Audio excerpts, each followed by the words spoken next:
Okay, so good day sa atin. Mayroong pinadala sa atin dito na receiver. Ayan, so latest receiver to. So 2024 model ito.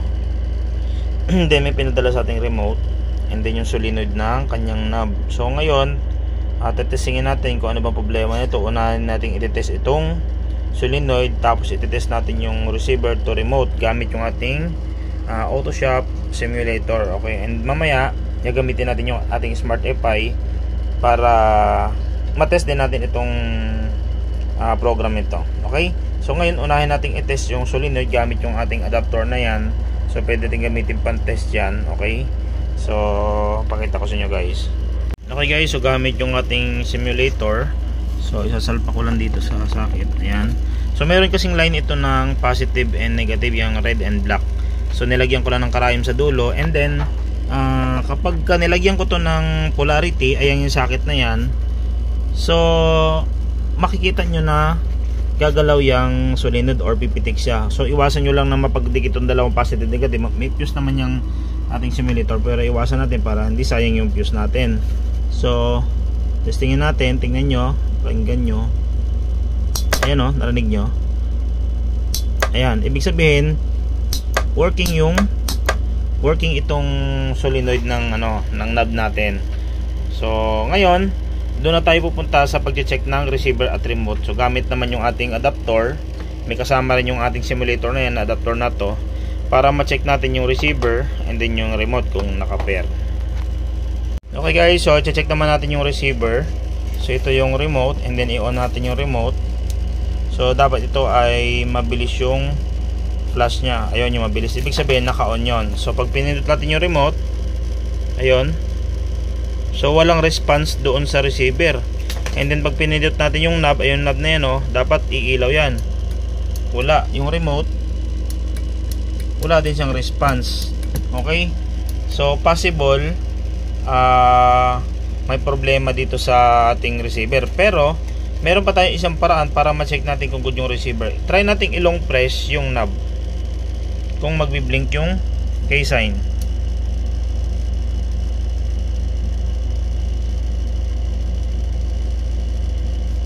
Ulitin natin, isa pa. Dapat magbi-blink yung Smart K LED na yan. Ayun, so hindi nagre-response.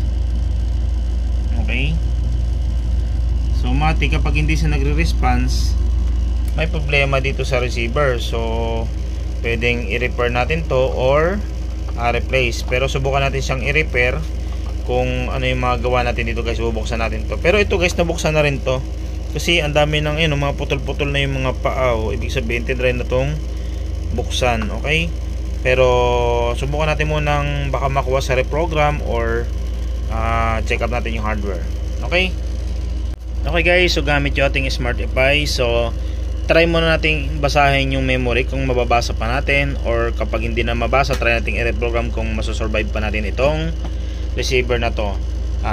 Tulad ng kanina guys, nagtesting tayo ng solenoid dito pwede nating i-testing dito. Yun nga lang, kailangan natin ng cellphone or tablet or laptop, and then naka-internet dapat. So meron din to guys na pan-testing ng mga sensor. Ayan, check sensor. Pwede tayong mag-check ng solenoid dito. Ayan, may mga pan-test siya dito, nakalagay dito. Ayan, mga valve, solenoid, yan pwede rin natin pan-test. Ayan, pwede natin pan-test yan. Okay, so balik na tayo dun sa natin. Pwede natin i-simulate din, kompleto na tong tools natin. Meron na rin tong pang turbo, in case na magka-problema tayo sa turbo. So pwede nating itama yung transmission. Ayan, meron na rin siya. And then ngayon pupunta natin muna ngayon yung Smart K. Ayan. Ayan, kapag mahinang internet, ganyan siya. So possible mahinang internet ko, ayusin ko muna guys ha. Okay guys, so ulit tayo. Pasok tayo sa Smart K. Ayan, punta natin yung Yamaha, and then punta natin yung may nakalagay na ECU BKA. Ayan, so kasi nakalagay dito sa likod, ayan BKA na siya. So pwede tayong pumasok dito sa basic. Pwede nating i-read yung code para ma-check natin kung good ba yung kung nababasa pa siya. Sa advanced naman, ito yung mga function na meron siya. pwede tayo mag-reflash ng ECU data once na na-read na natin yung original na KID, or kung wala tayong KID na nabasa, pwede tayo mag-copy naman, pwede tayo mag-read, pero kailangan pa natin ng isang ganito para makopy natin, pero pwede naman ito mag-reflash. So ngayon pwede tayong mag-read KID muna. Dito tayo sa advance na lang, read KID muna tayo ngayon. Itutusok ko muna yung pin natin, so susundan ko yung ilalabas na information. Ayan, so may nilagay siyang guide, ayun. So yun na yung kable na gagamitin natin. Susundan lang natin yung kanyang guide, okay? Okay guys, so naka-pin out na ako, and then ito. So duda ko dito, possible na corrupt ito. So tingnan natin kung ano magiging resulta after natin na ma-read. Ayan, so pag tama yung pin, lalabas naman yung files niyan. Okay? So ayun, may files pa siyang nakalagay. Ibig sabihin, may dalawang remote na naka-pair ito. So may isang remote dito na kasama, pero try natin siyang pagganahin manual kung gagana siya dun mamaya sa simulator yung nabasa na code na yan. Okay, so yung 321767, yan yung code nya, A24441. so try natin ngayon yan kung gagana ba yung code na yan sa manual natin. So kapag gumana, kasi minsan kasi may mga receiver na tulog siya, pero after natin na ma-read, gumagana na siya. Pero pag hindi talaga siya nag-response, ibig sabihin kailangan talagang repairin itong receiver natin. Okay, ngayon guys, so confirm may tama na yung hardware ng ating receiver. Wala talaga siyang response guys, kahit i-on natin, wala talaga siyang nag-on na solenoid, or kahit i-click natin yung smart key, hindi umiilaw, wala talaga siya. Okay, so repairin muna natin tong hardware kung kaya, and then pag hindi na kaya, edi palitan na natin guys. So dahil sunog na yung board niya, so ang gagawin na lang natin dito, itatransplant natin lahat ng mga files dito at mga parts dito sa isang receiver na to. Pero ang mangyayari dito guys, kasi iba sila ng haba, so puputulin ko to hanggang dun, and then mag-jumper na lang ito. Yan yung line na yan, i-jumper na lang doon para mabuhay siya. Okay, okay guys, so na-transplant ko na dito. Ayan, so kung mapapansin nyo, putol siya. Ito yung pinagputulan niya, oh. Ayan, kasi maiksi lang talaga yung housing ito. So yung kasing board na yun, wala na siyang housing, kaya dito natin siya kinonvert. Ayan, nakikita nyo may line pa na ganyan. So pinagtatanggal natin yung mga parts nito. Ayan, hindi nilipat natin. Ngayon itetesting natin to guys, yung program nito kung nakamatch pa sa dati niyang remote. Okay, so wala pa akong pinrogram dito. Ano lang muna, mga hardware lang muna. Okay, so testingin muna natin. Okay guys, so ngayon testing natin dito sa ating simulator. So ito na po yung receiver na ni-repair natin. So ito yung kanyang remote. So pag pinindot natin, ayan, so hindi siya nagre-response, and then pag kinlik natin yung knob, walang umiilaw sa remote. So possible na-corrupt na rin yung kanyang pairing ng dalawa. So ang gagawin natin ngayon dito, i-retrieve natin tong receiver, and then i-pair ulit natin dito sa kanyang remote, or i-register ulit natin. Pero guys, ito yung pag-testing natin. Tulad nung tinesting natin na hindi umiilaw yung indicator smart key, ngayon ito na siya pag nilong press ko siya.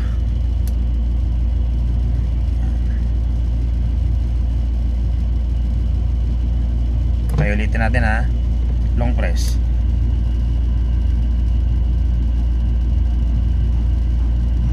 Ayun, nakita nyo, nag-blink na siya. Isa pa.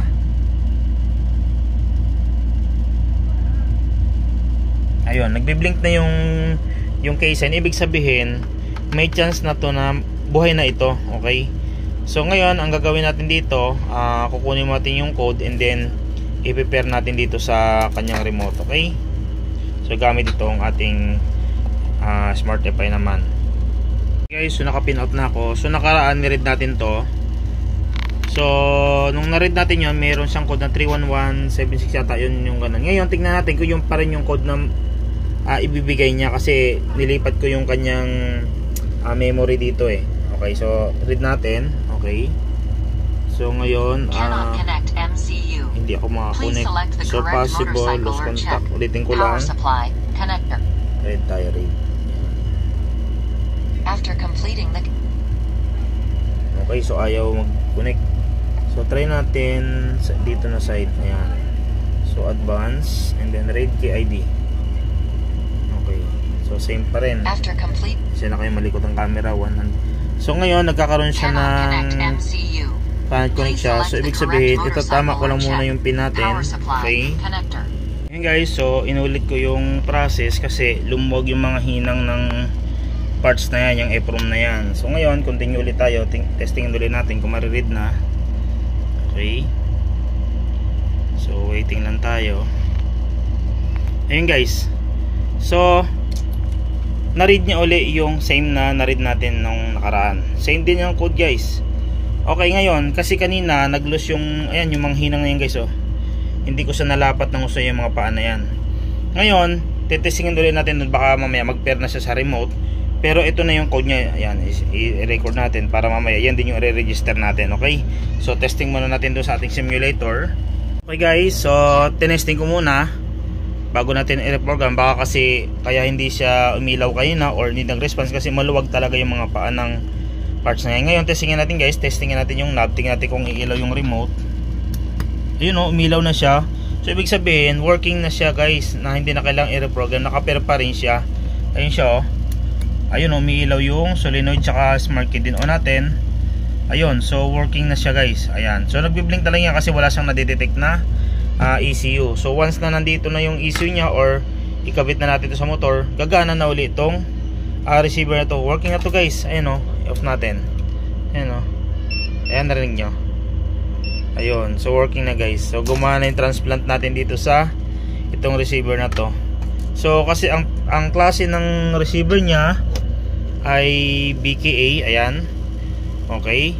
So yung mga latest ngayon na receiver na 2025 na wala ng mga ganitong EPROM, pwede rin guys gamitin itong receiver na to. Kasi napakamahal na mag-retrieve nun. Ito mas mura ang retrieve nito kasi. Okay. So pwede siya BKA. Ngayon ang kinabit ko dito ay base 7.4 pero gumana pa rin siya. Okay. So pag may mga ganitong problema guys, message na kayo sa akin. So ito ay working na, for shipback na to sa client natin. And then magandang araw sa ating lahat.